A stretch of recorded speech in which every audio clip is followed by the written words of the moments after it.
안녕하세요, 청취자 여러분. 오늘 우리가 함께 파헤쳐볼 주제는요. 바로 우리 삶의 거의 3분의 1을 차지하는데도 여전히 미스터리 같은 수면입니다. 네, 안녕하세요. 저희 손에는 지금 저명한 수면의학 박사와의 아주 깊이 있는 대화록이 들려 있는데요. 오늘 우리의 임무는 이 자료 속에서 이런 질문들. 나는 왜 새벽 3시만 되면 깨는 걸까? 정말 많은 분들이 궁금해하시죠? 그렇죠. 또 아침에 마시는 커피, 이게 정말 효과가 있나 같은 아주 현실적인 질문에 대한 답을 찾아보는 겁니다. 네, 단순한 정보 나열을 넘어서 정말 오늘 밤 당장 여러분의 수면의 질을 바꿀 수 있는 그런 핵심 지식들을 한번 같이 건져 올려보죠. 준비되셨나요? 네, 좋습니다. 시작하기 전에 딱 하나만 먼저 짚고 가고 싶어요. 네, 말씀해 주시죠. 많은 분들이 잠을 그냥 전원이 꺼지는 시간, 그러니까 비활동 시간으로 생각하시는데요. 그렇죠. 그냥 쉬는 시간. 사실은 정반대예요.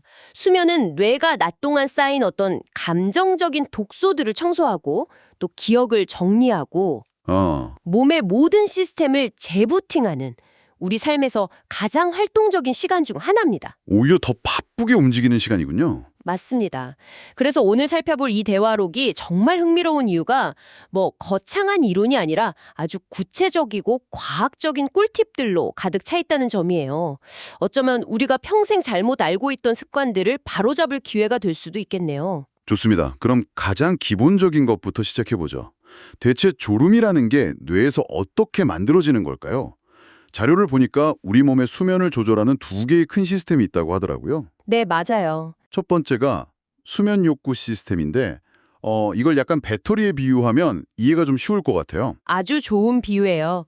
우리가 깨어있는 동안 뇌에서는 아데노신이라는 피로 물질이 계속해서 쌓여요. 아데노신이요. 네, 이게 일종의 수면 압력인 거죠. 이 아데노신이 특정 수준 이상으로 쌓이면 이제 그만 자야 해 하고 강력한 신호를 보내는 거예요. 그리고 잠을 자는 동안 뇌는 이 아데노신에 싹 대청소해서 압력을 낮추는 거고요. 바로 그 지점에서 정말 재밌는 사실이 나오죠. 네, 우리가 매일 마시는 커피 속 카페인 분자가 방금 말씀하신 그 아데노신과 분자 구조가 거의 쌍둥이처럼 닮았다는 거잖아요. 맞아요. 거의 똑같이 생겼어요. 이게 뭘 의미하는 걸까요? 그럼 혹시 뇌를 좀 속이는 것도 가능한가요? 정확히 그 원리를 이용한 기가 막힌 방법이 있습니다. 오, 자료에서는 이걸 나파라테라고 부르더라고요. 나파라테요? 이름이 재밌네요. 네, 이름 그대로 낮잠, 냅과 라떼 합성어죠. 방법은 아주 간단해요. 드립 커피 한 잔을 약간 식혀서 빨리 마시고 곧바로 25분짜리 알람을 맞추고 낮잠을 자는 겁니다. 네, 커피를 마시고 바로 자요? 네, 바로요. 아니 보통은 잠을 깨려고 마시는 거 아닌가요? 그게 좀 이상한데? 그렇죠. 다들 그렇게 생각하시죠. 근데 이게 과학적으로 보면 정말 영리한 방법이에요. 카페인이 소화돼서 뇌에 도달하기까지 약 25분이 걸리거든요. 25분요? 네, 바로 그 25분 동안 짧은 낮잠을 자면서 뇌에 쌓여있던 아데노신을 일부 태워서 없애는 거죠. 아하, 그럼 25분 뒤에 잠에서 깰 때쯤 소화된 카페인이 아데노신이 비워진 수용체 자리에 훨씬 효과적으로 결합할 수 있게 돼요. 자리를 미리 청소해주는 셈이네요. 맞습니다. 그 결과 앞으로 4시간 동안은 새로운 피로 물질이 쌓이는 걸 막아주는 강력한 각성 효과를 얻게 되는 겁니다. 중요한 발표나 시험을 앞두고 밤잠을 설쳤을 때 쓸 수 있는 최고의 비상대책인 셈이죠. 와, 이건 정말 뇌를 해킹한다는 표현이 딱 맞네요. 그렇죠. 그러니까 수면 압력을 낮추는 시스템을 이렇게 활용할 수 있다는 거군요. 근데 이게 다가 아니잖아요. 수면 압력만으로는 왜 제가 매일 밤 11시면 졸리고 아침 7시면 눈이 떠지는지 이건 설명이 안 되거든요. 맞아요. 자료에 나온 두 번째 시스템, 수면 리듬이 바로 그 역할을 하는 거죠.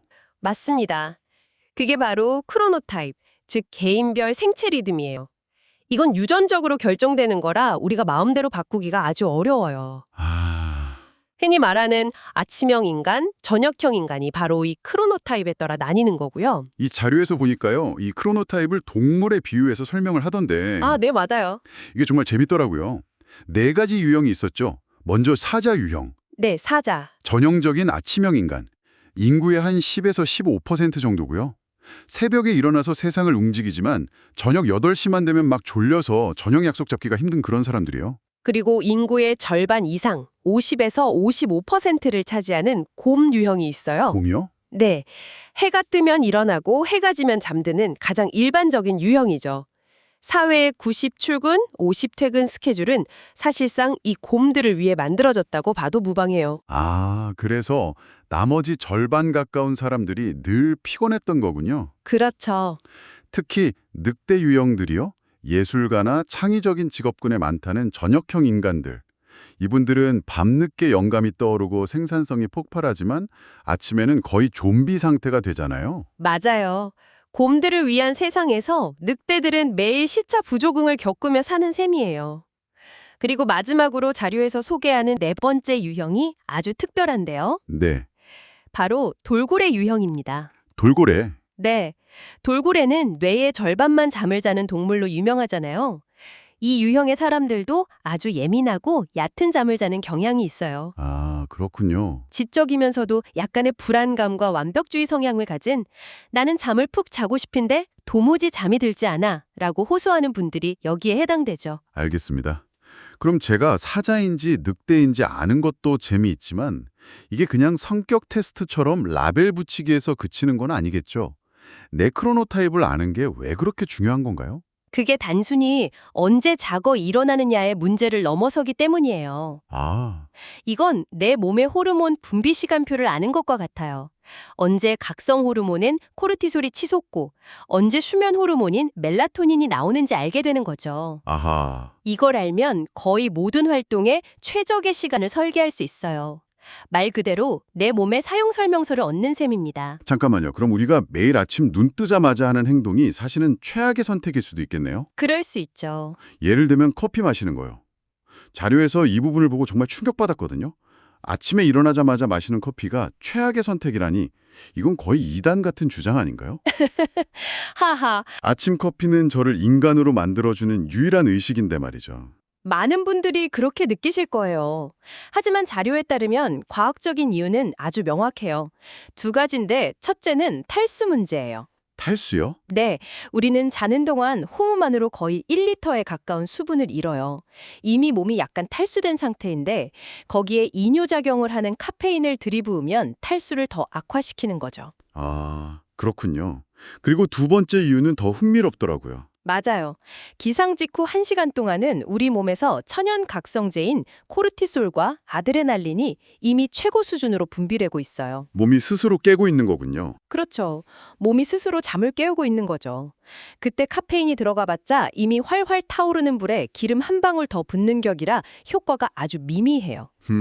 오히려 기상 후 90분 정도 기다렸다가 코르티솔 수치가 자연스럽게 떨어지기 시작할 때 커피를 마시면 훨씬 극적인 각성 효과를 경험할 수 있습니다. 와, 이건 정말 당장 내일부터 실천해봐야겠네요.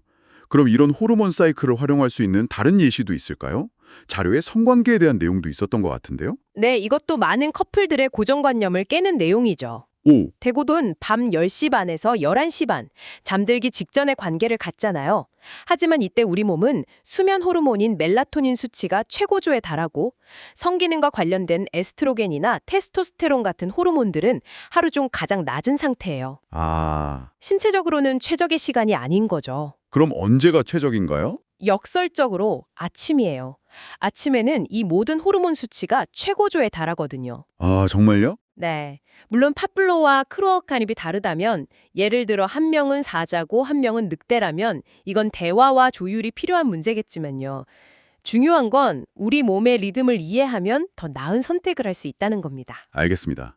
내 몸의 리듬을 이해하는 것, 정말 중요하네요. 그럼 이제 정말 많은 분들이 겪는 골치 아픈 문제로 넘어가 보죠. 네. 잠은 잘 들었는데 꼭 새벽 1시에서 3시 사이에 귀신같이 눈이 떠지는 경우요. 그리고 한 번 깨면 다시 잠들기가 너무 힘들어요. 저만 그런 줄 알았는데 자료를 보니 이게 지극히 정상적인 현상이라고요. 네, 완전히 정상적인 생물학적 반응이에요. 아, 정말요? 우리가 잠을 자는 동안 우리 몸의 중심 체온은 서서히 떨어지거든요.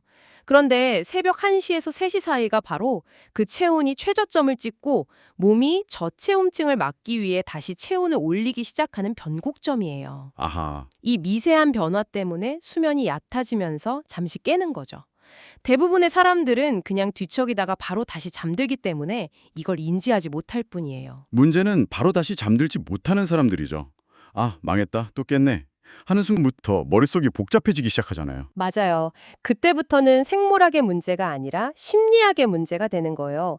이때의 핵심 목표는 단 하나, 심박수를 분당 60회 이하로 유지하는 겁니다. 심박수요? 네.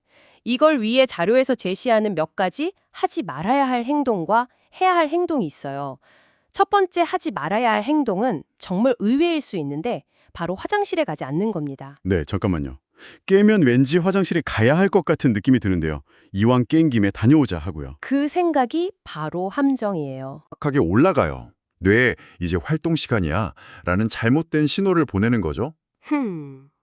정말 방광이 터질 것 같지 않다면 그냥 누워있는 편이 다시 잠드는데 훨씬 유리합니다. 그리고 두 번째는 절대로 시계를 보지 마세요. 아, 이건 정말 공감되네요. 시간을 확인하는 순간부터 머릿속에서 계산기라 막 돌아가죠. 그렇죠. 지금 3시니까 이제 겨우 3시간밖에 못 자겠네? 내일 아침 회의 어떡하지? 바로 그 정신적 계산이 불안을 증폭시키고 아드레날린을 분비시켜서 잠을 완전히 쫓아내버려요. 그러니 시계는 아예 보이지 않는 곳에 두는 게 좋습니다. 대신 해야 할 행동이 있는데 바로 4-7-8 호흡법입니다. 아주 간단하고 강력한 방법이에요. 478 호흡법이요. 어떻게 하는 건가요? 4초 동안 코로 숨을 깊게 들이마시고 7초 동안 숨을 참고 8초 동안 입으로 후 소리를 내며 천천히 내뱉는 거예요. 4, 7, 8. 네. 이걸 몇 번 반복하면 부교감 신경계가 활성화되면서 심박수가 직접적으로 떨어져요. 아, 또 다른 효과는 478이라는 숫자를 세는 데 집중하다 보면 머릿속을 어디럽히는 잡념들, 이른바 원숭이 마음을 잠재울 수 있다는 거죠. 심박수를 낮추고 잡생각을 멈추게 하는군요. 만약에 그렇게 했는데 잠이 안 오고 더 불안해지면 어떡하죠? 침대에 누워있는 것 자체가 고문처럼 느껴질 때가 있잖아요. 아주 중요한 지정이에요. 그럴 땐 과감하게 침대에서 나오세요. 아, 나오는 게 나아요? 네. 침대가 불안하고 잠 못 드는 공간으로 뇌에 각인되게 두면 안 돼요. 다른 방으로 가서 아주 희미한 조명 아래서 지루한 책을 몇 페이지 읽는 등 뇌의 흥분을 가라앉히는 활동을 하다가 다시 졸음이 올 때 침실로 돌아가는 게 좋습니다. 침실과 불안감의 연결고리를 끊어내는 거군요. 바로 그거죠. 알겠습니다. 자, 그래도 이런 방법들을 다 써봐도 잠이 안 올 때 많은 분들이 찾는 게 있죠. 바로 수면 보조제. 아, 네. 특히 멜라토닌입니다. 약국에서도 쉽게 살 수 있다 보니까 거의 뭐 비타민처럼 생각하는 분들도 많은 것 같아요. 맞아요. 그런데 자료에서는 이 멜라토닌에 대해 아주 강력하게 경고하고 있더라고요. 네. 이건 정말 중요한 문제예요. 멜라토닌에 대한 3가지 치명적인 오해가 있습니다. 오, 세 가지나요? 네. 첫째, 멜라토닌은 수면제가 아니에요. 수면제가 아니다. 네.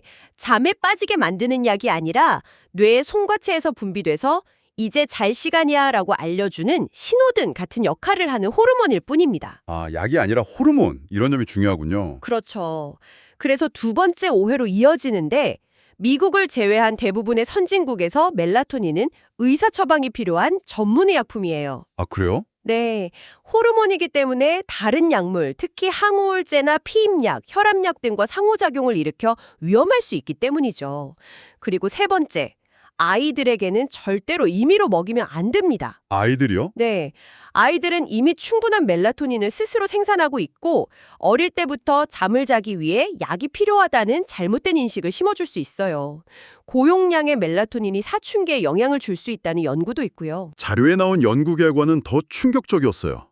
미국에서는 건강보조식품으로 분류돼서 FDA의 엄격한 규제를 받지 않다 보니까 시판되는 31개 멜라토닌 제품을 분석했더니 라벨에 표시된 함량과 실제 함량이 마이너스 83%에서 플러스 478%까지 차이가 났다고요. 네, 그 차이가 어마어마하죠. 심지어 일부 제품에서는 CBD 같은 성분까지 검출됐다고 하니 맞아요. 함량도 성분도 믿을 수 없는 거죠. 그래서 자료에서는 더 안전하고 자연적인 대안을 찾아야 한다고 강조해요. 그 대안이 뭔가요? 그리고 주목하는 것이 바로 마그네슘입니다. 마그네슘이요? 네. 현대인 상당수가 마그네슘 결핍 상태인데 마그네슘이 우리 몸의 이완 반응을 담당하는 신경전달 물질을 돕거든요. 이걸 보충해주면 수면의 질이 눈에 띄게 좋아질 수 있어요. 그럼 마그네슘은 어떻게 섭취하는 게 좋을까요? 자료에서 아주 흥미롭고 간단한 방법을 제시하는데 바로 바나나 차를 마시는 겁니다. 네, 바나나 차요. 바나나를 우려 마신다고요? 네, 맞습니다. 껍질째요. 껍질째요? 네, 바로 그 껍질이 핵심입니다. 유기농 바나나의 양끝을 잘라내고 끓는 물에 껍질째로 넣어서 한 5분 정도 우리기만 하면 돼요. 와, 대부분의 사람들이 모르는 사실인데 마그네슘은 과육보다 껍질에 훨씬 더 풍부하게 들어있거든요. 껍질이에요? 네, 껍질에서 우러나온 마그네슘과 칼륨이 근육을 이완시켜주고 또 파이토스테로이드라는 성분이 흡수를 도와요.